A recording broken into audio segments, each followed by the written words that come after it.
Merci de m'écouter depuis 6 mois, ça me fait vraiment grandement plaisir. Je suis vraiment heureux des débouchés qu'a ce podcast et des connexions que j'ai pu faire grâce à lui et de pouvoir parler de plus en plus de ma passion qui est le jeu de société, qui est une de mes passions parce que j'en ai quand même beaucoup et je suis vraiment reconnaissant d'avoir toutes ces personnes qui me suivent depuis 6 mois. J'espère que ça sera pas les 6 derniers mois et que je vais continuer à faire pas mal d'épisodes et peut-être à aussi créer d'autres formats qui s'appellera sûrement et du coup, car c'est le mot que j'utilise je pense le plus.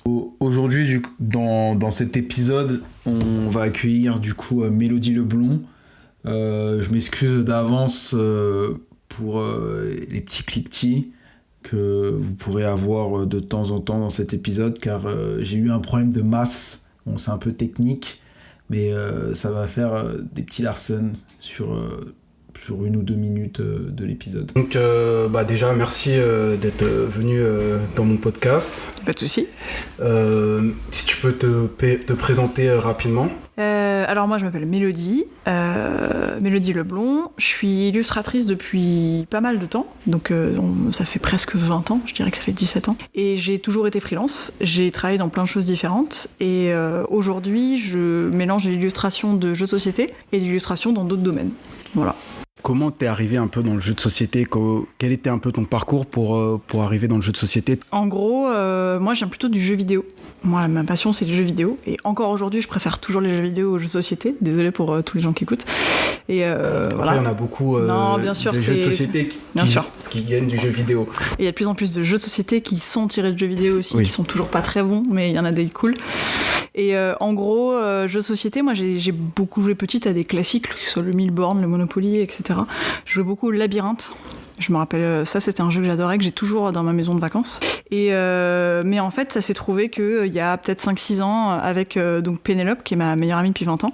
Elle a commencé au confinement à jouer plus, à commencer sa chaîne, etc. Et du coup, vu qu'on traîne toujours ensemble, j'ai commencé à découvrir ce milieu-là. On a commencé à acheter plus de jeux, on a commencé à jouer, on a commencé à aller dans des bars à jeux. Et finalement, on s'est retrouvés à faire un premier Essen, il y a 4 ans, je crois. Et en fait, c'était trop bien parce que c'était comme la fête foraine et qu'il y avait plein de jeux et qu'en fait, tu mets un bras dedans et finalement, tu tires la corde. Et en fait, il y en a des milliers et je suis hyper curieuse de base.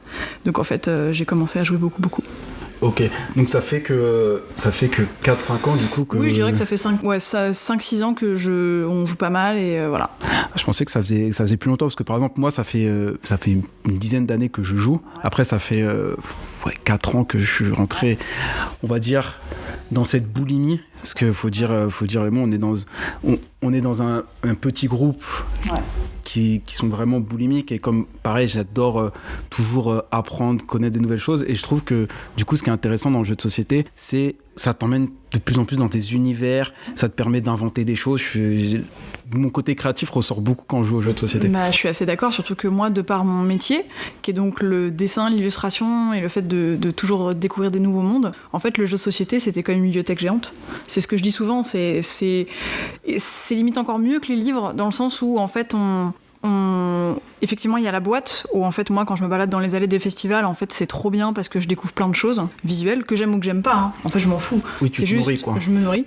Et en fait après je me pose sur une table et en fait on ouvre la boîte, on joue avec les dessins et en fait les dessins qui sont devant nous, ça nous fait des souvenirs et on a des souvenirs avec les gens, on a des souvenirs avec ce qu'on a ressenti pendant la partie. Et moi c'est clair que c'est ça qui m'a plu. C'est plutôt le côté découvrir plein de choses. J'aime beaucoup voilà.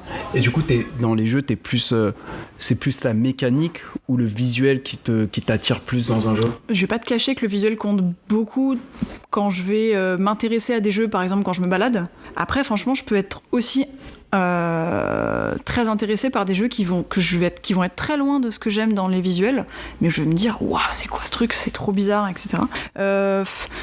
Franchement, tout m'intéresse. peu importe quelle que soit la mécanique de jeu. Alors oui, je crois que je préfère un peu les deck building. J'aime pas trop les jeux où il y a plein de dés. Je vais pouvoir te dire un peu ça. J'aime pas trop les jeux à rôle caché parce que je suis un peu nulle. Mais tout ce qui est si l'univers me plaît et moi je suis très attirée par la mise en place aussi des jeux. Quand le jeu est posé sur la table, c'est la place qu'il prend exactement, sur la table, comment c'est l'énergie. construit, qu'est-ce qu'il y a comme forme de choses, quelles sont les couleurs, comment on se place sur la table, etc. Donc ça c'est mon genre de choses qui me plaisent. Pour revenir, tu dis que tu as eu un parcours du coup artistique un peu atypique. Quel est ton parcours? Comment se construit-il? Moi j'ai fait un bac ES mais j'étais nulle en maths donc je l'ai redoublé. Et ensuite, je savais pas trop quoi faire, donc j'ai fait des études un peu de langue. J'étais à la fac, j'ai fait un LEA. Et en fait, la fac, c'était pas pour moi parce que si je pouvais ne pas aller en cours, et en fait, c'était pas grave. Du coup, j'allais pas en cours. Et voilà. Et surtout que les débouchés de ça me plaisaient pas. C'est pas ce qui me plaisait le plus. Et ensuite, j'ai fait un BTS de com et de communication, com et marketing, pardon, et publicité à l'ISCOM. Et le milieu me plaisait pas, donc j'ai rencontré des gens super, mais les débouchés dans les agences de pub et dans les agences de com, c'était pas du tout un truc qui me plaisait. Du coup, je me suis débrouillée pour faire mes stages, toujours dans les 2 stages, un chaque année, un dans la musique et un dans une agence de pub, mais en assistante DA. Ok, plus le côté craft, visuel que exactement. Le côté... Parce que ce qu'il y a dans le marketing, bon, moi, comme je connais un peu le marketing, c'est vrai que l'énergie, elle est parfois un peu malsaine et des fois je trouve pas mal de DA qui sont un peu frustrés parce que à la base c'est des artistes, ils ont beaucoup d'idées, beaucoup de choses et ils étaient venus un peu dans la publicité pour créer et on crée, je vais pas dire qu'on crée pas parce qu'il y a des créations dans la publicité. Je l'ai un peu fait et c'était une autre façon de travailler. Je trouve que c'était chouette de le tester et de voir comment ça se passait et d'essayer de faire fonctionner mon cerveau différemment, etc. Mais donc j'ai fait un peu ça. Donc c'est là que j'ai appris en agence de pub, en assistante DA, j'ai appris tout ce qui est logiciel là-bas. On me disait est-ce que tu sais faire ça sur Photoshop? Je faisais ouais. J'avais jamais touché le logiciel et j'étais en mode avec des tutos et tout. Mais c'était il y a 20 ans, donc en fait il m'avait mis à ce poste alors qu'aujourd'hui je pense que ça n'arriverait plus, tu vois. Et après j'ai bossé dans la musique et à la fin de mon BTS le magazine de musique m'a gardé pendant 2 ans et je suis devenue rédac chef d'un magazine de musique. Et t'as fait un peu de journaliste, du coup. Exactement ce que t'es en train de faire. Je faisais des interviews tout le temps et je faisais des chroniques de CD et c'était trop bien. Voilà. Ok, donc t'as travaillé dans la musique, et aujourd'hui tu vis essentiellement du coup de l'illustration. Ouais, parce que quand en fait ils m'ont gardé 2 ans et en fait après ça n'a pas continué cette partie dans la musique et en fait j'ai pris un petit boulot en tant que serveuse parce que je savais pas trop quoi faire dans Paris parce que je savais pas quoi faire et je dessinais dans mon coin, mais je sais pas comment ça s'est fait. J'ai une pote qui a vu un de mes dessins et qui a dit « Est-ce que tu veux exposer dans mon resto ?» C'est sur le canal. Et en fait, je dis « Ok ». Parce que j'avais pas conscience de ce que c'était vraiment une expo. Et j'ai fait ça, et j'ai commencé à aimer ça. Et ça mélangeait des illustrations, mais ça mélangeait aussi un peu tous les traits d'esprit, et un peu des phrases, et des choses qui sont toujours un peu ce que je fais. J'ai vu un peu ton travail, il y a beaucoup de dessins, mélangé un peu avec des graphismes et avec des phrases. Avec des phrases, etc. Et j'ai commencé à aimer ça. Et en fait, c'était un peu le tout début d'Instagram. Et en fait, je me suis fait un Insta. Et ça a vraiment bien marché. Donc c'est passé de... J'ai jamais fait d'école. J'ai jamais pris un cours de dessin. Et je me suis retrouvée à bosser avec des marques, bosser avec plein de choses, enfin faire plein de choses différentes avec le dessin et j'ai continué et depuis j'ai jamais arrêté ça et en fait les choses s'enchaînaient et ça s'est jamais arrêté. Donc aujourd'hui ça fait 15 ans que j'en vis, mais j'ai fait plein de choses très différentes. Je suis passée par le livre pour enfants, j'ai bossé en agence, j'ai fait des logos, j'ai fait de l'illustration sur plein de supports différents. Tu me dis que tu as fait un livre pour enfants, le livre pour enfants c'est toi qui l'as écrit, c'est toi qui l'as fait entièrement ou tu as fait juste l'illustration du livre? En gros un jour j'ai reçu un mail d'une maison d'édition que j'aimais bien, qui s'appelle Marcel et Joachim, qui est vraiment très très chouette, et qui m'a dit est-ce que tu as déjà fait un livre? Nous on aimerait bien que tu en fasses un. Donc j'ai dit j'ai fait genre oui je sais pas trop et tout, sauf que j'étais en feu et en gros j'ai fait un bouquin. Alors je peux pas dire que je l'ai écrit parce que en fait je l'ai dessiné et j'ai aussi écrit, mais une partie, c'est-à-dire que c'est un bouquin où tu as des illustrations de proverbes et de dictons et d'expressions qui sont illustrées et expliquées aux enfants. Donc moi j'ai fait les dessins, mais j'ai aussi écrit toutes les définitions à hauteur d'enfant. Parce du coup, pour l'explication, exactement. Enfants, ouais. Donc j'ai pas créé les proverbes, mais ça c'était la partie un peu la plus longue à faire, c'était va expliquer à un enfant. Pas mettre tous les œufs dans le même panier. Et en fait, déjà un adulte, on a galéré, on était là, ok, ça veut dire quoi ? Parce que tu sais, les expressions, tu sais ce que ça veut dire. Ouais, mais c'est ancré en toi. C'est ancré en toi. Ça, voilà. Ok, d'accord. Ok, pas pousser mémé dans les orties. Ok, comment on explique ça à un enfant et que ce soit clair, etc.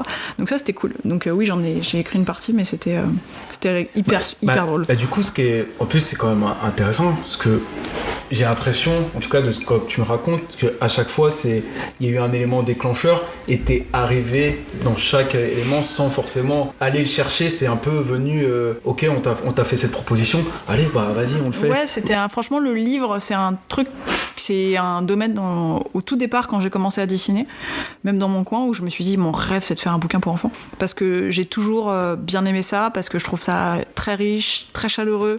Il y a beaucoup de propositions très différentes. Donc voilà, je pense que j'y serais allée plus tard par moi-même, mais oui, ça s'est fait comme ça. Et t'as l'envie ou même le projet d'en faire un autre? Ouais, bien sûr, j'ai d'autres projets de ça. Après, c'est vrai que le jeu, ça m'a un peu pompé l'énergie, et je suis partie dans une sorte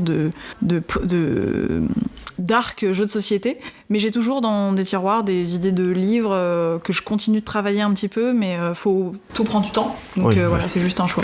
Et est-ce qu'aujourd'hui, du coup, le jeu, c'est vraiment la plus grosse partie de ce que tu fais en qu'illustratrice et maintenant aussi en tant qu'autrice?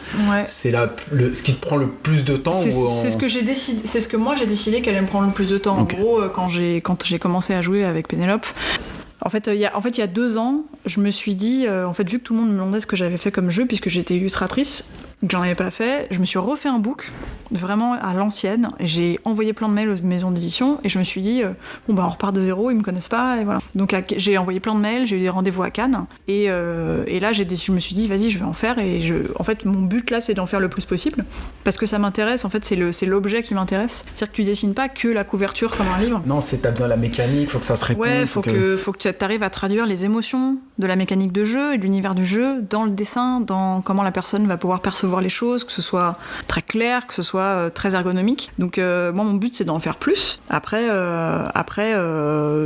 faut qu'on m'en propose aussi. Après, c'est vrai que t'as un style quand même très marqué. Ouais. Et je pense faut le jeu qui fonctionne avec ton style. Ouais. Et oui, bien sûr.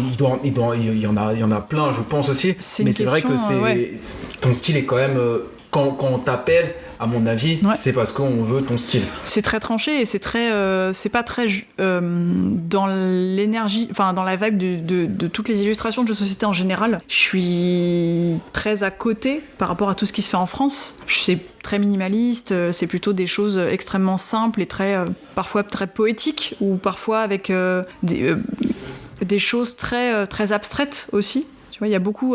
Je sais que. Alors, je me compare pas du tout, mais je sais que dans les maisons d'édition japonaises ou coréennes, souvent on a des choses qui peuvent ressembler à ça. Ouais, j'allais venir que moi, ton style me fait penser énormément à l'énergie un peu japonaise.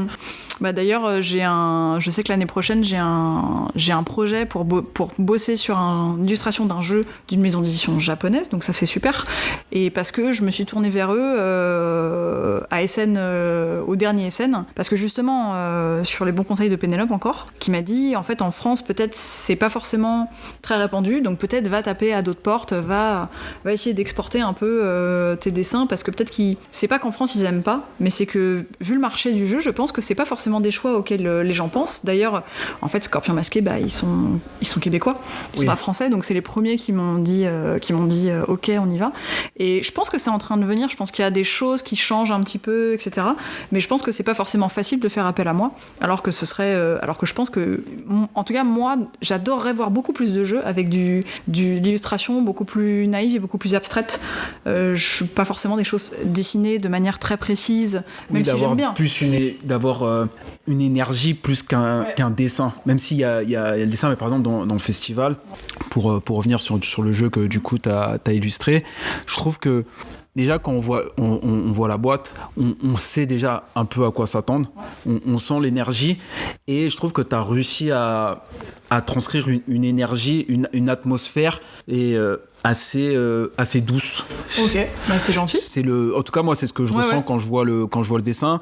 Je vois la boîte, je me dis ok, je sais déjà plus ou moins à quoi je vais jouer. Je sais qu'il y aura des trucs de couleurs, il y aura des feux d'artifice, sans rentrer dans la règle, mais je sais déjà à quoi je vais avoir. Et j'ai ce truc qui fait enfant, mais en même temps pour les adultes. Je sais pas comment expliquer le... T'as un peu décrit festival dans le sens où le pitch de départ, le brief de Scorpion, c'était il y a 4 couleurs, fond noir et des feux d'artifice. Donc clairement, je pouvais pas non plus faire plein de choses différentes.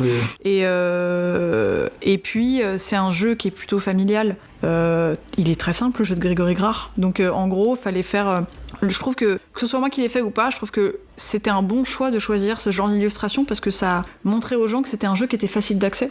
Et c'est vrai que parfois il y a des jeux qui peuvent faire un peu peur aux joueurs qui sont des joueurs débutants et qui se disent oh là la boîte elle fait trop peur, genre la règle ça va être méga compliqué et tout, alors qu'en fait parfois les jeux sont vraiment pas si durs. Il y a plein de jeux après, des jeux même si c'est expert, même si j'aime pas trop ce terme là, pour moi un jeu c'est un jeu, bon, même s'il y a des jeux plus ou moins difficiles, il faut juste plus de temps pour l'apprendre, bien sûr. Mais il y a des jeux qui font peur, juste par exemple le thème, ou par exemple ça prend plein de place sur le plateau, et c'est pas si dur. Par exemple là j'ai joué le week-end dernier à Arborea, que j'aime beaucoup. Visuellement visuellement tu dis waouh, ça va dans tous les sens. Il y a déjà après il y a des couleurs partout, et finalement en vrai quand tu joues au jeu c'est fluide, c'est simple, il y a pas de, c'est pas hyper complexe. Et après c'est les éditeurs, c'est très dur de trouver la bonne direction artistique pour un produit, parce que le jeu c'est quand même aussi un produit. C'est un vrai travail pour le coup. Même si ça doit être beau, mais si c'est beau et ça se vend pas. C'est le but des très bons directeurs artistiques et directrices artistiques, je trouve. C'est-à-dire que t'essayes de concilier le fait de faire un beau jeu, c'est-à-dire qu'un jeu qui est homogène, un jeu qui va très bien qui va être très bien construit visuellement, et en même temps où les gens vont pouvoir comprendre ce que c'est, vont pouvoir être attirés par ce jeu. Je pense qu'il peut y avoir des choses qui sont vraiment des beaux jeux qui vont faire envie en boutique. Pas besoin de faire des choses forcément très marketing pour que ça fonctionne. Non, c'est sûr. D'ailleurs, je prends l'exemple d'Harmonie, parce qu'Harmonie, il est... c'est marrant, il est extrêmement bien dessiné, etc. Mais en fait, il est un peu atypique parce que c'est des types de couleurs qui sont un peu différentes. C'est une construction visuelle qui est un peu différente de plein d'autres jeux. Oui, c'est sûr. Après, pour moi, Harmonie, j'aime bien ce jeu, mais pour moi, c'est vraiment un produit. En fait, il a été construit. Tu sens qu'il y a une DA derrière, vraiment. Que tout a été pensé, que visuellement ça a été pensé, tout ce qui est jetons, tout ce qui est visuel, tu sens que de A à Z le jeu il est ficelé, il n'y a rien qui dépasse. C'est pour ça que je te dis que c'est un vrai... derrière c'est Maeva da Silva, et c'est une personne qui défonce tout, qui a réussi à mettre en œuvre toutes les choses visuelles pour qu'en fait quand tu sois devant le jeu et quand tu ouvres ta boîte et que tu joues, tout soit logique et tout marche et tout fonctionne et que tu aies des liens entre toutes les choses, tu vois, et tu vois, ça pour moi c'est un vrai travail de direction artistique. Bien sûr. Et donc pour Festival, un peu comment ça s'est passé un peu avec Scorpion Masqué, En fait, je les ai vus à Cannes. On a eu un rendez-vous, ils ont regardé mon book, ils ont trouvé ça très chouette. Ils étaient vraiment gentils. Il y avait et Randolph et Scorpion, parce qu'ils sont souvent ensemble. Et en gros, ils m'ont dit, franchement, on n'a pas de jeu pour le moment. et on garde ton book avec grand plaisir parce que c'est vraiment cool. Tu sentais qu'ils avaient vraiment accroché. Et en fait, 6-7 mois plus tard, donc en décembre 2000, bon, franchement, je suis nulle sur les dates, mais en gros, quelques mois après, j'ai reçu un mail de Scorpion qui me disait, bah en fait, on a un jeu qui a déjà été illustré, mais en fait, on doit changer les illustrations. Parce que ça fonctionnait pas. Parce qu'il y avait un, en fait, à la base, Festival est un jeu où il y avait des visuels un peu de nature et qui s'appelait Borealis. Ok. Et en fait, sortait en même temps Boréal chez Spiral Edition avec un peu la même vibe, tu vois. Et donc ils ont voulu faire quelque chose de complètement différent, ils ont rethématisé. Et là, j'ai reçu un message. Et effectivement, c'était extrêmement différent, les visuels, et voilà, et c'est parti. Et j'ai pas eu beaucoup de temps pour le faire, mais ça s'est très bien passé. Et ils sont adorables, et j'ai été très bien dirigée, et voilà. Du coup, moi, j'ai remarqué un peu sur Festival, et j'avais écouté un peu aussi, tu avais fait un podcast avec Paul Gara, et du coup, tu disais que le truc le plus dur pour toi, c'était de trouver les formes de feux d'artifice pour que ça fasse un truc homogène et en même temps pour que ça fonctionne dans la mécanique. Ouais, en gros, le truc le plus... En fait, c'est souvent les trucs les plus simples qui sont les plus difficiles, parce qu'en fait, clairement, la mécanique de jeu, c'est que tu vas devoir faire des objectifs, donc en fait, collectionner des formes de feux d'artifice, et en fait, si quand tu joues, t'as un doute entre deux formes, en fait le jeu il est pété, et donc ça, tu peux pas y jouer. Donc en fait le but c'était de trouver des formes qui soient extrêmes, enfin où tout de suite tu n'aies pas de doute sur l'une des quatre. Et d'ailleurs c'est marrant parce que les gens après ils les ont appelés avec des petits noms, genre je sais pas, la fontaine, le boom, etc. Et j'entendais les gens dire ah non mais moi j'ai une spirale, ah non mais moi j'ai un je sais pas quoi, un feu follet. Ouais, c'est marrant. Et du coup voilà, ça c'était pas, quand je dis difficile, c'était pas non plus très dur, mais fallait réfléchir un peu à qu'est-ce que... En fait, les feux d'artifice, quand tu réfléchis, tu vois toujours la même chose. Oui, donc en fait, c'est ça. C'est un habit, quoi, c'est le feu d'artifice. Ouais. Et beaucoup de gens l'ont comparé à un habit, sauf qu'en fait, c'est des feux d'artifice, donc franchement, comment vous voulez que je fasse des trucs différents, tu vois? Un feu d'artifice, c'est un feu d'artifice, c'est sûr. Voilà, et puis le jeu n'a rien à voir, et voilà, mais c'est vrai qu'il n'y a pas beaucoup de jeux de feux d'artifice, donc forcément, les gens comparent. Et après, c'était très bien passé. C'est grâce à ça, après, tu t'es dit, peut-être que je vais faire auteur de jeu, ou non, c'est arrivé sur toi ou... Les deux choses c'est deux choses différentes. Moi j'ai fait Festival et du coup j'avais enfin fait un jeu, donc j'ai eu d'autres propositions. Je sais que là j'ai fini Behind, la deuxième boîte de Behind, donc là cool, j'adore ce ça jeu va en partir plus. en production bientôt. Et je suis sur la deuxième boîte, donc c'est trop cool. Et en plus, ça a gagné des prix, donc ça veut dire que les gens vont y jouer, en fait. Ouais. Donc c'est trop bien. Puis le jeu est très bien. Oui, le jeu est très très bien, en plus. Mais moi, c'est un jeu que j'avais testé il y a pas mal de temps en festival, et j'avais adoré. Et j'avais dit franchement, je suis très timide en général, mais j'avais dit à Pierrot, franchement, s'il y a moyen, j'adore ce jeu. Ouais. Et c'était pas encore vraiment sorti, c'était une démo, parce que j'avais vraiment accroché. Je trouvais qu'il y avait vraiment une magie de quand tu retournes les tuiles, et puis c'était extrêmement simple, bref. Et en fait, l'autorat de jeu, comment ça s'est passé? En fait, il y a 2 SN, donc pas cette année, mais l'année d'avant. J'ai rencontré Jules Messot. Ok, d'Acropolis, c'est ça? Ouais, oui. L'auteur de Acropolis, dans les allées. Et en fait, on s'est retrouvés à faire une partie de Tokaido Duo, tous les deux. Parce qu'on avait un temps libre. Et que voilà. Et en fait, on s'est extrêmement bien entendus. On avait plein de points communs. Et on a continué de se parler. Alors lui, il habite à Toulouse, donc il est loin. Mais on faisait pas mal de visio. On parlait beaucoup ensemble. On avait plein de points communs. Il y a eu un atome crochu. On s'est extrêmement bien entendus. Et en plus, lui, à l'époque, il travaillait chez la maison d'édition qui fait Focus. Je vais le retrouver. Je l'ai pas là. Ouais, je peux pas t'aider. je vais me gifler. Mais je le retrouverai tout à l'heure. Et c'est un scandale. Mais en tout cas, lui, c'était intéressant parce qu'à l'époque, il était directeur artistique dans cette boîte, etc. Et Old Chap. Voilà, je m'en veux un peu moins. Et voilà, on a commencé à parler, on se revoit au Cannes où il gagne son As d'or avec Acropolis. Et en fait, lui, il me dit, ouais, ça te dirait qu'on fasse un jeu? Et du coup, je lui dis, oui, bien sûr. Et moi, je me suis dit, ouais, il veut que tu décides. Trop bien, ouais, genre, avec plaisir d'illustrer un jeu, mais j'ai l'impression que ça marche pas trop comme ça. Quand t'es auteur, tu choisis pas les illustrations, etc. C'est rare, c'est souvent rare. Les éditeurs qui... Et en fait, on a fait des visios. Et puis, à un moment, on a commencé à discuter. On parle beaucoup de jeux vidéo, mais on parle aussi beaucoup d'expériences de jeu en général, ce qu'on aime, ce qu'on n'aime pas. Et il m'a dit, mais t'es au courant qu'on est en train de faire un jeu? Je dis, bah oui, mais je passe à côté. Et en fait, il est venu quelques semaines après à la maison, et on a fait découper des trucs, mis sur papier les idées qu'on avait, et on avait un mini proto qu'on a fait tester un peu au Paris et Ludique, et c'est parti comme ça. Et il m'a dit, mais tu sais, du coup, on peut continuer si tu veux. Donc moi j'ai dit avec grand plaisir parce que j'avais adoré ça. Et puis ça a continué.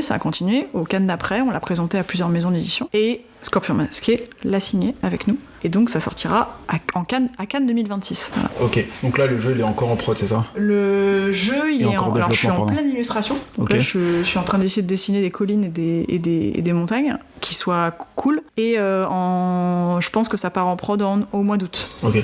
Bah moi je l'avais vu sur une table. Je crois en plus je crois que t'étais là en plus. C'est vrai, c'est à Cannes. À Cannes, ah ouais, j'ai vu, t'étais en train de parler à une table avec Scorpion, t'étais en train de le montrer.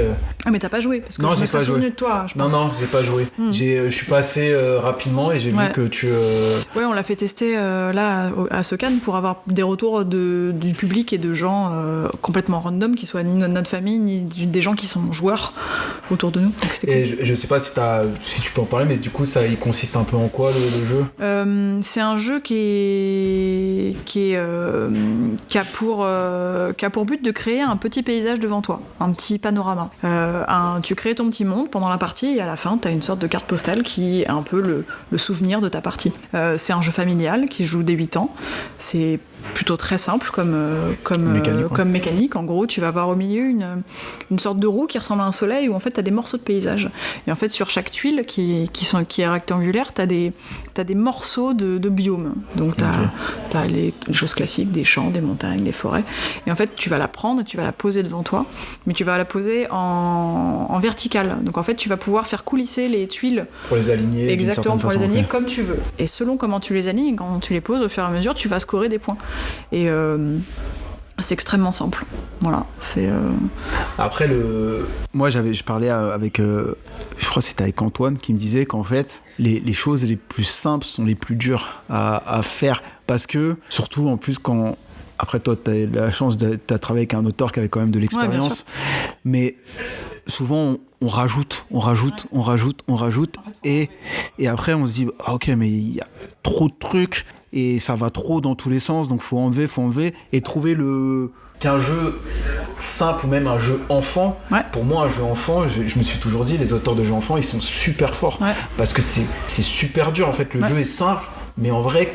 Quand tu regardes dans la profondeur, c'est pas si simple à mettre en œuvre. C'est hyper dur au début, t'as plein d'idées. En plus, moi, je débute complètement, donc en fait, j'ai aucune expérience à part ce que je suis en train de vivre. Donc en fait, tu sais, t'as plein d'idées, tu fais on pourrait faire ça. Puis tu sais, genre tu rajoutes, et puis tu sais, c'est pas une mauvaise idée, mais en fait, bah peut-être pas avec l'idée d'avant. Elle gâche de temps en temps la pureté de ta partie. L'élégance de ce que tu vas ressentir pendant ton tour, tu vois. Donc en fait, j'ai appris beaucoup de choses avec Jules et avec les gens de chez Scorpion, qui est effectivement ce que tu dis. Faut essayer d'enlever des choses si ça sert pas, et si c'est juste du gras, quoi. Ouais, c'est ça. Après, c'est pas facile, et puis faut tester. Tu fais des trucs nuls, mais genre nul à chier tout le temps, et puis au fur et à mesure tu testes, et faut pas avoir peur de tester des choses qui sont nulles, parce que c'est comme ça que tu vas arriver à faire quelque chose qui va être peut-être correct à un moment, mais là le chemin il est long, et il faut surtout faut vraiment pas avoir d'ego sur le fait que on va trouver que c'est nul à la base, ou alors il va y avoir vraiment des défauts, il faut vraiment écouter ce que vont te dire les gens. Peur, je pense pour certains, et une peur quand t'arrives, surtout quand tu débutes, t'arrives avec ton proto. Ouais, bien sûr. Tu sais que tu vas peut-être te faire défoncer sur certains trucs. Après, il y en a qui ont plus ou moins de tact, mais t'as quand même, c'est quand même.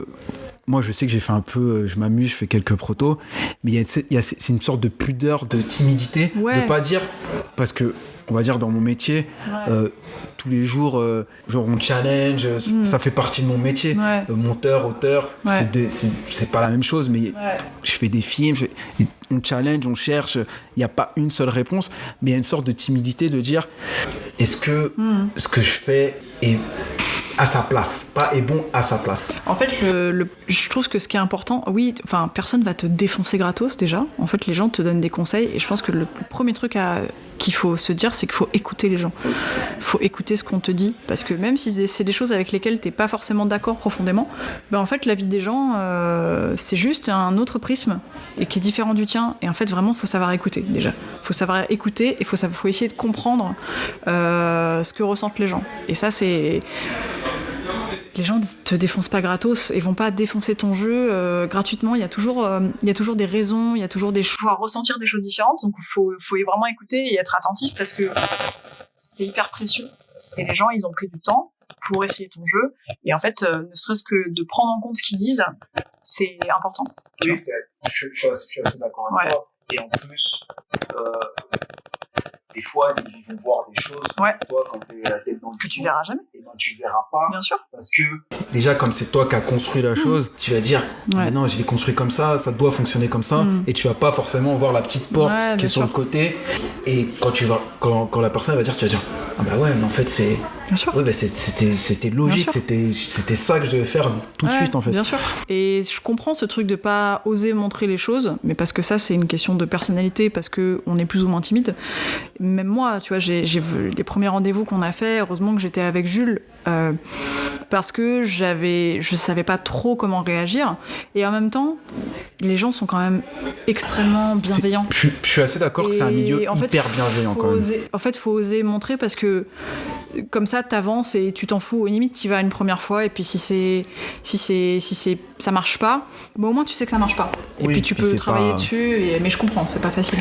Mais et puis l'exercice de pitcher, c'est quand même un exercice assez compliqué, j'imagine. Après, pas trouver sa place.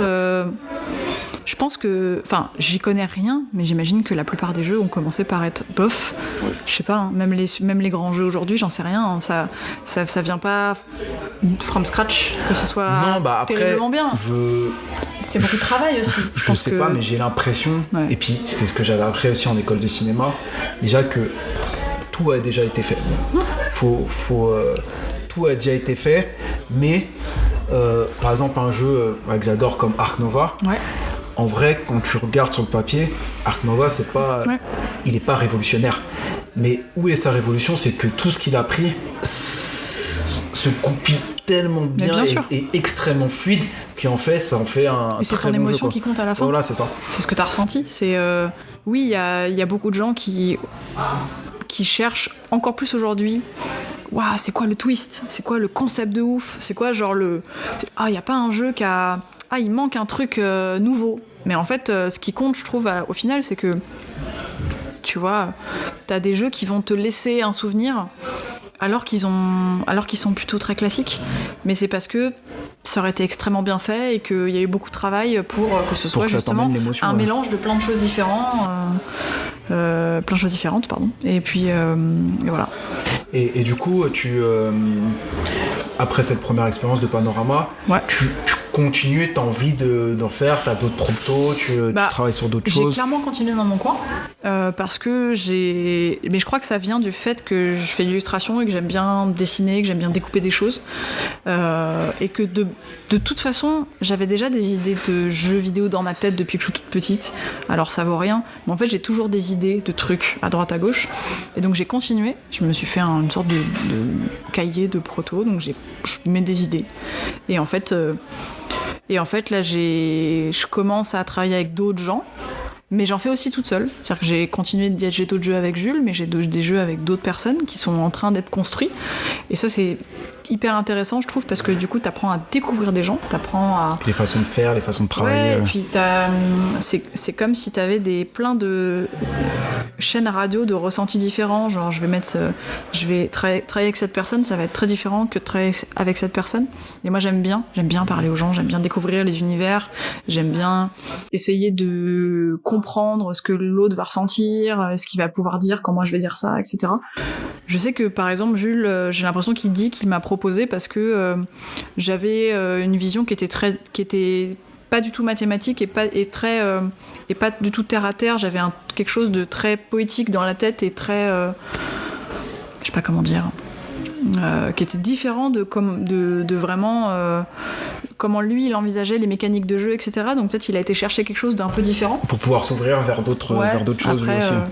moi je suis pas bonne en en calcul, je suis pas bonne à réfléchir sur l'équilibrage, etc. Après, franchement, j'apprends beaucoup avec Panorama, et en fait, c'est très intéressant, mais je l'aurais pas fait de moi-même, tu vois. Ah bah après, c'est sûr. Pour moi, la partie la plus compliquée, même si d'avoir la mécanique, les idées, c'est une chose, mais après, d'avoir l'équilibrage, je trouve que c'est la partie... en vrai, c'est presque des maths. Bah, c'est du travail en même temps. De trouver le bon équilibre, c'est la partie la plus. Ouais, c'est pas facile. Ouais. Mais je pense que ça s'apprend. Enfin, je pense que ça s'apprend et ça se travaille. Et puis, il y a toujours des gens pour t'aider à droite à gauche. Et en même temps, tu vois, moi j'ai découvert en allant chez lui qu'il a ouvert le tableau Excel de Panorama avec toutes les données et l'équilibrage des tuiles, mais je me rendais pas compte. Et en fait, c'est fou. Et c'était très intéressant parce que je l'ai regardé faire et du coup j'ai compris. Et du coup ça m'a donné envie. Enfin, moi je faisais de mon côté, je réfléchissais à l'équilibrage de manière plutôt organique. Oui, pour que ça soit visuellement. Tu vois. Et quand j'ai vu ça, j'ai fait. Mais ça m'a intéressé et j'ai compris comment ils faisaient. Et c'était logique. Et souvent faut mettre des maths pour créer de l'émotion, mais pas que, c'est un mélange. Voilà. C'est une science, quoi. Mais oui, je continue de mon côté, j'ai des choses qui sont pas du tout prêtes, mais j'aime bien le fait de continuer à réfléchir à d'autres jeux, etc. Donc voilà. Ok. Et donc, aujourd'hui, quel est un peu ton rapport avec le jeu ? Tu vas continuer dans ça, tu continues à jouer encore beaucoup, j'imagine. Je joue pas mal, c'est vrai, et surtout en festival et sur les lives de Pénélope parce que c'est chouette, ça me permet de la voir, sinon je la vois plus parce qu'elle a plus de temps pour moi. Non, je rigole. Et mon rapport au jeu, c'est que je crois que j'aime toujours découvrir plein de jeux. J'aime toujours autant aller en festival, j'aime toujours me balader. Alors j'aime beaucoup me balader seule dans les allées, j'avoue, parce que comme ça j'ai le temps de regarder. Et de temps en temps je m'assois à une table. Mon rapport au jeu, c'est que je crois que j'aimerais en illustrer d'autres, ça c'est sûr, parce que ça m'intéresse. Et j'avoue, la direction artistique, ça m'intéresse aussi, parce que je trouve...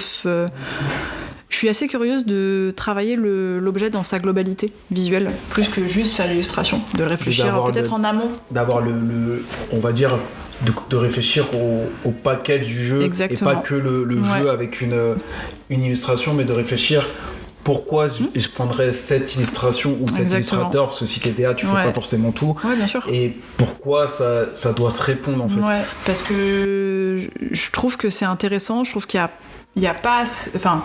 Dans le jeu, je trouve qu'il n'y en a pas assez, moi. Il n'y en a pas assez. Après, je dis pas que ce que moi je vais faire, ça va être bien, si je le fais, mais j'ai juste que ça m'intéresserait d'y réfléchir. Parce que parfois, je vois des jeux qui... Alors après, c'est peut-être des manques de moyens, c'est peut-être des manques d'envie, enfin, je sais pas du tout, mais je trouve que ça mériterait tellement plus de monter le curseur de l'homogénéité globale, et que du coup, réfléchir en amont sur... cette mécanique, qu'est-ce que je peux faire visuellement en termes de visuel, mais en termes de forme de choses pour monter au maximum pour que ton émotion elle soit au maximum quand tu joues, quoi. Du coup, ça t'arrive souvent quand tu joues de dire peut-être j'aurais fait ça comme ça, oui, bien sûr. Ou peut-être ça aurait dû, parce qu'en vrai ils ont fait un choix, mais peut-être je serais allé comme ça, peut-être ça t'arrive quand même assez souvent. Je dis vraiment pas du mal du travail des gens, parce que non, pas forcément sans dire du mal, mais de dire bien sûr. Ce qui a été fait est même très bien, des fois super, mais de dire cette mécanique avec ce jeu, moi je l'aurais peut-être pensé autrement. Ouais, complètement. Et puis c'est parce que j'imagine le jeu illustré par quelqu'un d'autre, j'imagine le jeu ressembler à autre chose. C'est évident.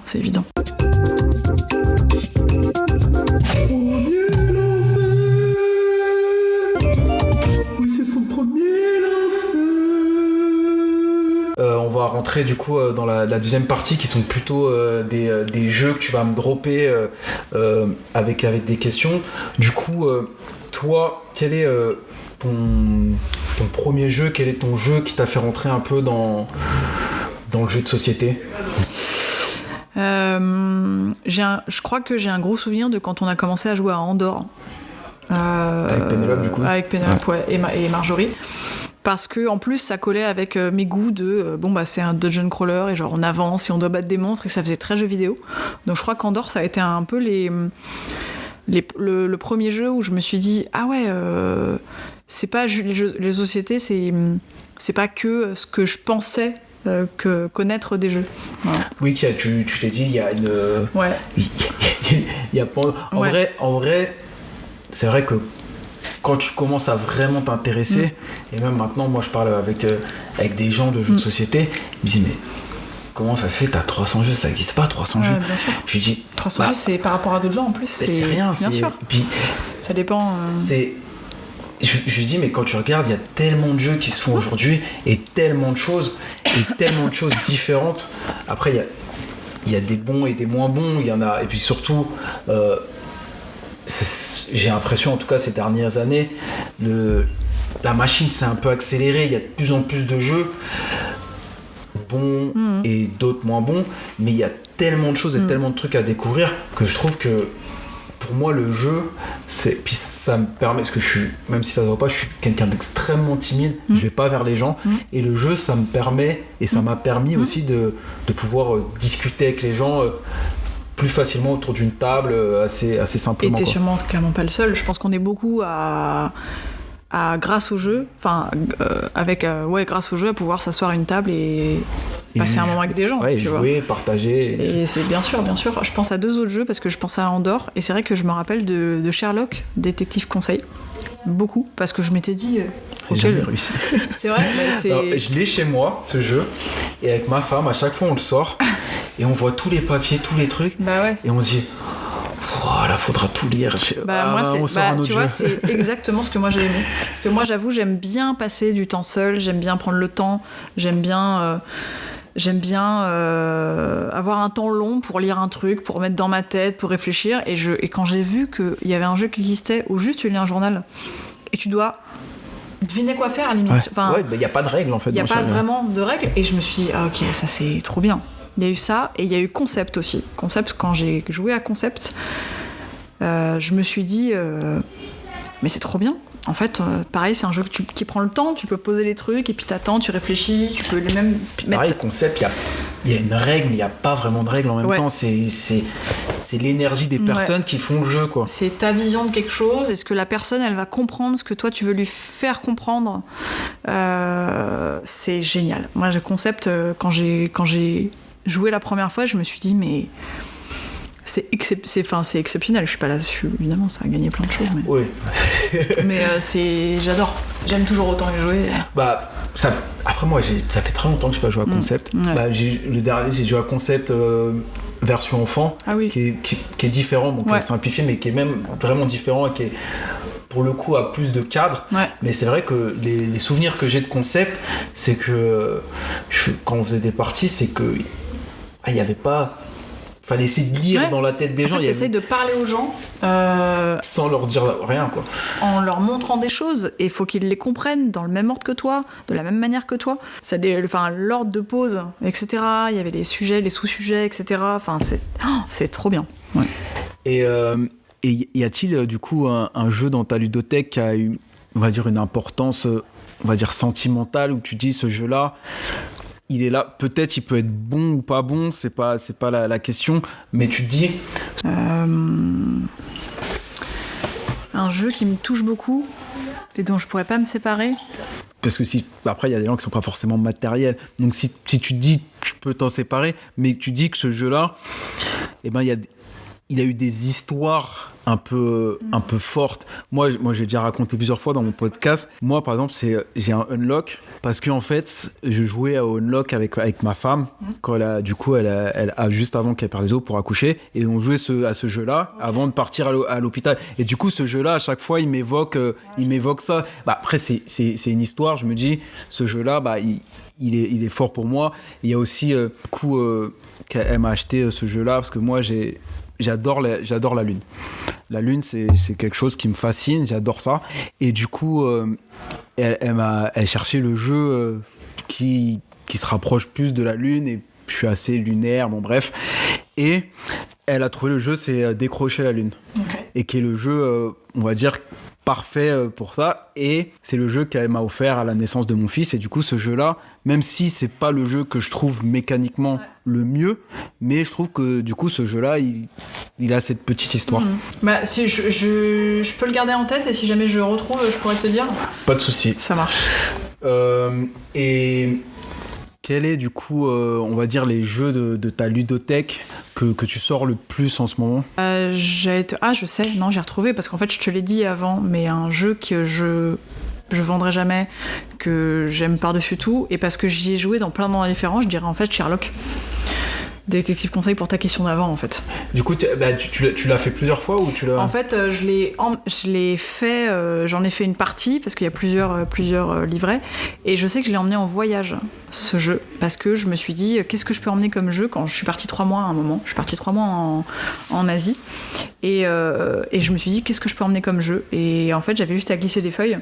Oui, donc c'était un livre, quoi. Ouais, et en fait, ce qui était trop bien, c'est qu'il y avait des jours où on prenait les journaux, on les lisait pendant 1 heure ou 2, et puis après on les posait, on réfléchissait, et puis en fait le soir, pendant qu'on buvait un verre, etc., on essayait de réfléchir à ce qu'on avait vu, et en fait c'était sur un temps long, et j'ai des gros souvenirs de Sherlock pour ça. C'est quand même une histoire assez... Voilà, ça, ouais, mais comme je l'ai dit avant, je pense que je n'y ai pas pensé. Ouais.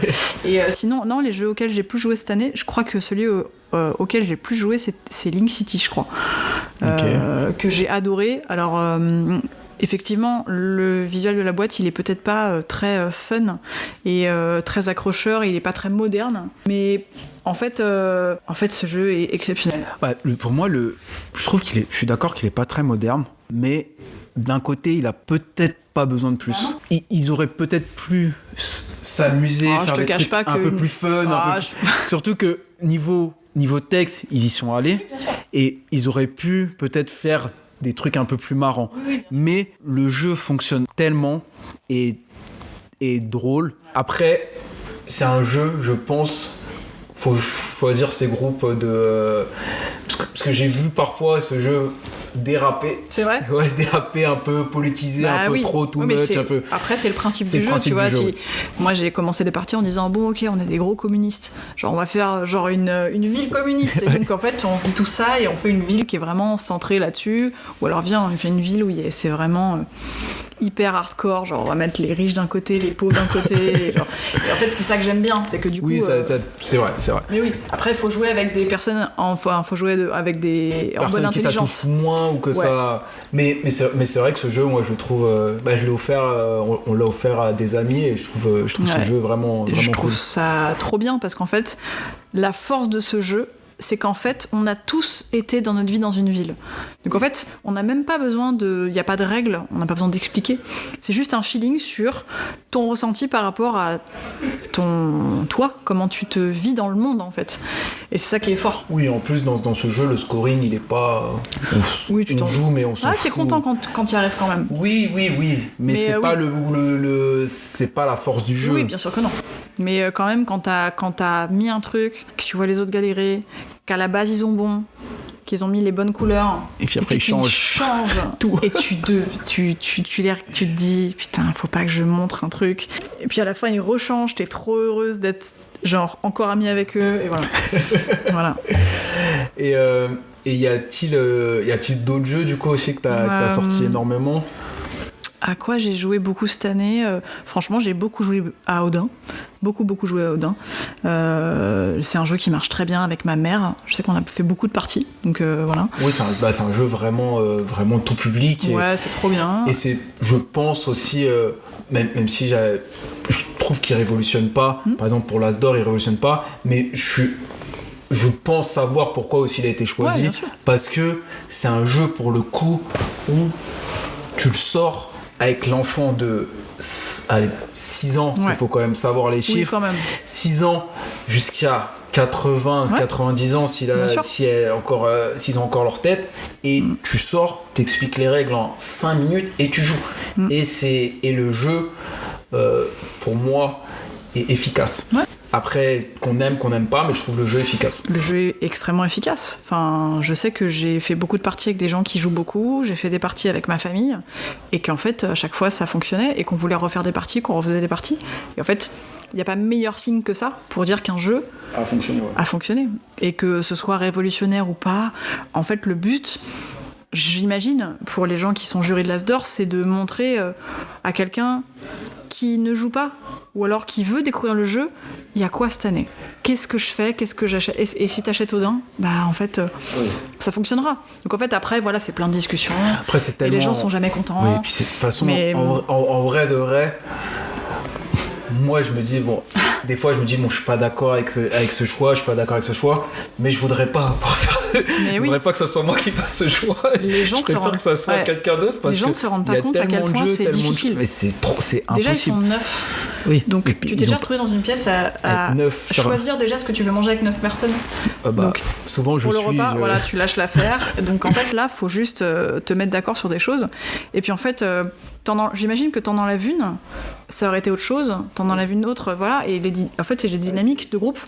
Et effectivement, oui, ils se sont pris des tonneaux de foudre dans la face, alors que, en fait, eux, de manière bénévole, chaque année, ils prennent du temps. Enfin, je le vois avec Pénélope, elle travaille tellement. Oui, mais en plus, Pénélope, pour le coup, après, je la connais pas personnellement, mais je sens qu'elle a une énergie que, genre, je la vois sur les lives avec Martin, et je trouve qu'ils essaient de construire, vraiment de rendre ce qu'elle fait de manière professionnelle de plus en plus, c'est éditorialisé, c'est quelque chose, et je trouve qu'elle met une énergie, et tu sens que, je pense que toute l'énergie qu'elle met, et de temps qu'elle met, de manière financière et de manière personnelle, c'est pas forcément équilibré par rapport à ce qu'elle donne. En fait, c'est vrai que c'est difficile parce que c'est énormément de temps. Et on en parlait la dernière fois où je me disais, tu vois, quand t'es critique de jeux société, tu peux pas faire 10 minutes et dire que t'as joué et donner un avis. En fait, t'es toujours obligé de faire les parties en entier. C'est comme quand t'es testeur de jeux vidéo, par exemple. Quand t'es testeur de jeux vidéo, tu vas te taper... Puis tu peux pas faire une partie, mais non, tu dois faire au moins 2, 3... T'es obligé d'aller un peu plus loin. Tu vois, c'est pas... Et quand t'es critique littéraire, c'est pareil. T'es obligé de lire le bouquin. Tu peux pas lire en diagonale et aller, hop là, je regarde vite fait à la fin, machin. C'est du temps qui est consacré, enfin, tellement de temps consacré à, effectivement, à quelque chose qui est pas forcément rémunérateur à la valeur des heures de travail. Après, c'est aussi une passion et c'est aussi une façon de... Enfin, c'est un équilibre de vie. Enfin, je parlerai pas pour elle, mais je sais que elle y met beaucoup d'énergie parce que je pense que c'est ce qu'elle aime faire. Oui, c'est sûr. Et je pense que c'est extrêmement intéressant aussi d'être jury, aussi pour tout ce qui est lié aux discussions avec les gens, tout ce qui est lié à comment gérer les différends entre les avis différents et les choses que tu comprends pas au début et que tu dois te dire, je parle pas pour elle, hein, mais je parle par exemple moi, ça m'intéresserait beaucoup d'essayer de comprendre pourquoi quelqu'un ne va pas être touché par le même jeu que moi, ou alors pourquoi, alors que je lui dis que ce jeu est génial, pour telle et telle raison, la personne va me dire mais moi ça m'a pas du tout touché. Et en fait c'est hyper intéressant. C'est tellement... Et puis moi ça m'arrive aussi souvent, moi je joue beaucoup avec ma femme, mais aussi je joue avec des amis et mes cousins, et des fois il y a des jeux, je dis tu vas voir, ce jeu il est trop bien et tout, et ils jouent, ouais, mais c'est parce que tu l'as survendu aussi. Ouais, souvent, ouais. Mais ils disent ouais, ok, d'accord, ouais. Et d'autres, il y a des jeux, je dis moi je sais pas, j'ai pas cette énergie et tout, et je vois autour de la table, tout le monde kiffe et tout, et en fait c'est tellement c'est un peu comme le jeu vidéo, comme le film, on va dire comme tout objet d'art. En vrai, il y en a pour tout le monde. Et encore heureux que tu peux pas tout aimer, mais il y en a pour tout le monde. Mais je suis hyper admiratif du travail qu'ils font, parce que c'est beaucoup de temps pour vraiment à la fin de l'année te prendre des sauts de merde dans la gueule. C'était un peu... Non mais bien sûr. Pour moi, je trouve que c'était un peu too much. Je pense que les gens ne se rendent pas compte de la masse de travail et de comment c'est difficile de choisir, etc. Et que ça reste du jeu quand même. Et ça reste du jeu, les gars, sérieusement, ça reste du jeu. Enfin, je veux dire... Personne n'est mort, rien ne va se passer. Demain, tu vas te réveiller, tu vas à l'école. Ça change la vie de certains éditeurs quand tu gagnes un As d'Or, sauf que on peut vraiment... Enfin, là, c'est moi qui parle. On ne peut pas dire que dans la liste des 3, il y ait des jeux qui soient nuls et qui ne fonctionnent pas. Non. Que tu n'aimes ou que tu n'aimes pas. Mais en fait, même tous les gens qui n'aiment pas Odin, je suis désolée, Odin, j'ai joué des milliards de parties, à chaque fois ça s'est bien passé. Alors oui, il y a quelques personnes qui vont pas aimer, qui vont préférer d'autres jeux, mais ne venez pas me dire que Odin n'est pas un jeu qui fonctionne. Je suis d'accord. Pardon. moi par exemple, je suis pas adepte de Odin. Ouais. Mais je reconnais que le jeu fonctionne et que le jeu est. Mais je suis pas adepte parce que déjà les jeux de défausse c'est pas trop mon style de jeu et je trouve qu'il n'est pas forcément révolutionnaire. Mais en vrai. T'aurais mis quoi en Asdor, toi? C'est tellement. En vrai, vas-y, en Asdor. là, des 3 noms, je rigole. Non, mais je peux. Après, c'est. En vrai, c'est. Parce qu'il y a entre ce que tu aimes toi et ce que tu penses qui serait intéressant de mettre en avant, tu vois. C'est ça. En vrai, c'est une question. Tu me poses la question, mais moi, j'aurais pas la réponse. Bah, bien sûr. C'est pour ça que jamais de la vie, quand je vois, il y en a, c'est parti à des insultes. Je suis allé sur le groupe. Ça allait très loin. Ouais. Et je me suis dit, mais vous êtes fous. Vraiment, mais on surtout parle déjà de jeux. Ça touche des gens. On parle de personnes qui font ça en plus bénévolement. Peux-tu me dire le jeu que tu attends le plus et pourquoi? Tech Time, c'est trop bien. Et ça va être beau. Parce que ça a été illustré par Maud Chalmel et Maëva à la DA. Et c'est de la communication visuelle, c'est ça? Ouais, c'est ça. En gros, est-ce que tu as réussi en équipe à passer ce niveau? Parce qu'en fait, il va y avoir plein de niveaux. Il y a des histoires, des trucs comme ça. T'as plein de levels et dans chaque level, t'as plusieurs niveaux à passer. Et la première fois que j'ai joué à ça, je me suis dit, c'est trop bien. Parce que t'as pas du tout le côté où tu sais quand t'as des jeux coop où tu dois réussir quelque chose avec les gens, ce truc à la fin où t'as raté, où les gens te défoncent. Je trouve qu'il y a pas ça du tout, tu vois. Il y a quand même ce truc de on retente ensemble et du coup tu mets une strat. Ça, et un peu... Après j'ai pas joué à Tech Time, j'en ai entendu que du bien. Okay. Je l'ai vu passer mais j'ai pas eu le temps de jouer. Okay. Est-ce que c'est la même énergie un peu que Bombuster ou pas du tout? Et pas du tout. Je sais même pas pourquoi alors tu les compares pourquoi? On va dire. Ah oui, quoi, si on se parle pas? Ouais, non, je trouve qu'il y a rien à voir. En fait, c'est complètement. En fait, tu fais de la déduction à Bombuster. Et moi, alors j'ai joué, j'ai pas trop accroché parce que justement c'était trop de la déduction pure. Alors que je trouve que Tech Time, t'as un truc un peu flou. Un truc un peu. Tu peux un peu lire dans le cerveau. Ouais, et t'as zéro idée de ce qu'a posé la personne. Tu penses peut-être qu'elle a mis ça en te disant que t'as du guessing, mais du guessing qui va être, je trouve, être beaucoup dans la sensibilité et dans l'énergie, Et puis il y a la donne aussi, parce qu'au départ tu te dis, vas-y la strat, on met des cartes hautes ici, si t'as ça, tu le mets au début. Et en fait, on te donne les cartes et t'as pas trop ce que t'avais prévu. Tout le monde a des cartes qui sont plutôt petites alors qu'on a dit que les grosses on les mettait en premier. En fait, tu te retrouves à être dans un bateau où il y a des trous et il faut les boucher, et il faut que tout le monde les bouche. Et je trouve que c'est trop. Quand tu réussis, il y a une sorte de magie. C'est quand même assez dur. En fait, alors je sais pas, je vais dire des bêtises, je vais dire qu'il y a une dizaine de niveaux, c'est complètement faux, je vais me défoncer par Maud, mais en gros, il y a plein de niveaux et la difficulté augmente fortement, mais j'imagine que c'est extrêmement bien réfléchi et que ça va petit à petit. Oui, et voilà. C'est le type de jeu où tu dois quand même souvent jouer avec le même groupe de joueurs pour évoluer. Et t'essaies d'y arriver, et ce que je trouve très intelligent, c'est qu'en fait quand tu réussis pas un niveau plusieurs fois, tu le prends et tu le mets dans l'enveloppe des regrets.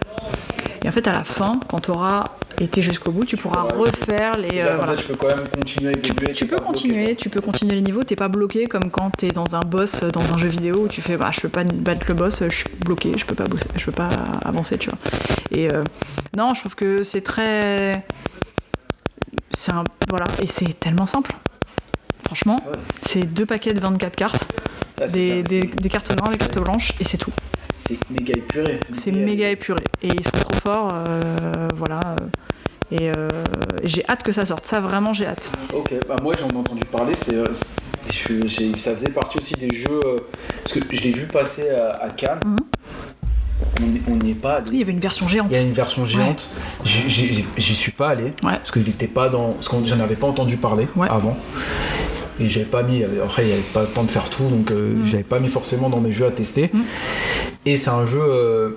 On aime bien les jeux un peu comme ça avec ma famille. Ouais. Un peu même si c'est pas pareil, mais genre Buster, ou même on a adoré. Là, pour moi, c'est le jeu que j'attends le plus, c'est Eternal Deck. Ouais. J'attends ce jeu, mais j'ai tellement adoré, et c'est des jeux différents, mais c'est les mêmes styles de jeux d'énergie en fait, où tu dis faut faire ça, et c'est vrai que ça fait partie des jeux qui font partie des jeux qui m'intéressent grandement et qui vont sûrement faire partie de ma bibliothèque aussi. Je dis pas qu'il sera exceptionnel pour tout le monde, j'ai l'impression qu'il prévoit beaucoup de boîtes à la sortie, mais dans moi ce que j'attends d'un jeu, je trouve que c'est assez magique quand tu joues.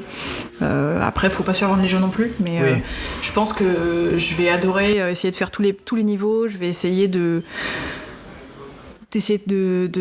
d'avancer. En fait en plus je pense qu'il y a tout un...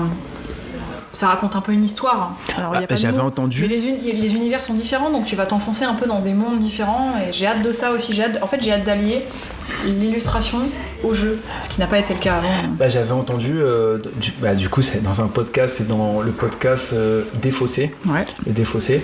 Et il parlait du coup de Tech Time. Ouais. Et il y avait du coup Maud qui était passée coup de vent. Ouais. Et elle avait raconté genre la finesse où ils ont essayé de raconter des choses, mais c'est dans des petits détails. Et je trouvais ça, moi qui m'intéresse beaucoup à l'image, je trouvais ça, pour moi c'est très, très intéressant. Je pensais pas que ce serait une aussi grosse boîte avec autant développé. Et en fait, c'est vraiment très très très conséquent, beaucoup de profondeur visuelle. J'ai hâte de prendre chaque enveloppe et de regarder petit à petit les choses, regarder dans chaque monde les petits détails d'illustration aussi, et de me plonger dedans. En fait, c'est un jeu dans lequel tu te plonges. Il faut te laisser happer par le truc. Ok, voilà. Très bien. On va arriver du coup dans la dernière partie qui est un petit jeu. Donc pour ceux qui ont l'habitude des podcasts, t'arrives sur une île déserte, t'as le droit de prendre 5 jeux, pas un de plus. Bon, après c'est une île déserte, un peu faussement déserte. Il peut y avoir des personnes qui arrivent pour jouer avec toi, c'est quand même mieux. Bon, après il y a aussi des jeux solo, mais c'est un peu ce que tu veux. Quels seraient du coup ces 5 jeux? Ce qui est sûr, c'est que je prends Link City, parce que si je suis sur une île, j'aimerais bien me rappeler de comment commencer la vie. Je pense que je prends... Il y a d'autres gens ? Il y a d'autres gens, il peut y avoir 1, 2, 10... Je prends un jeu qui s'appelle La Bonne Question. Qui est un vieux jeu de Ludovic Maublanc que j'ai découvert l'année dernière. Qu'est-ce que je vais prendre ? Je pense que je prends concept, parce que même moi toute seule je suis capable de t'auto-conceptualiser. Ouais, tu vois, vraiment un truc de ça. Puis même de réfléchir à comment je pourrais essayer d'expliquer telle chose. Je l'ai déjà fait seule chez moi, hein. Je me suis déjà dit, vas-y, si je voulais expliquer, je sais pas, mettons un plat ou un film ou un jeu vidéo, je le ferais comment, quoi. Je le ferais comment. Ça, qu'est-ce que je prendrais ?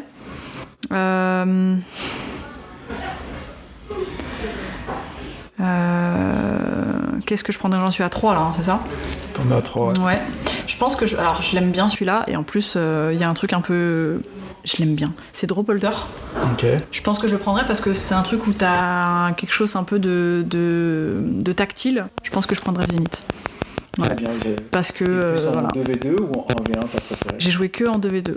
Donc j'ai pas joué en 1v1, mais j'ai ressenti des choses super quand j'ai joué, et et je m'attendais pas, parce que oui, tout le monde a dit que c'était super, mais je me suis dit oui, ça va me plaire, mais je me suis dit bon, tire à la corde, c'est pas mon truc. Je trouve que moi après j'avais joué beaucoup sur BGA en 1v1. Bon, je trouvais ça cool, mais très mécanique. Après j'aimais déjà beaucoup de jeux, et là j'ai fait quelques parties en 2v2, et je trouve qu'il y a quelque chose qui se passe autour de la table qui se passe pas dans beaucoup de jeux.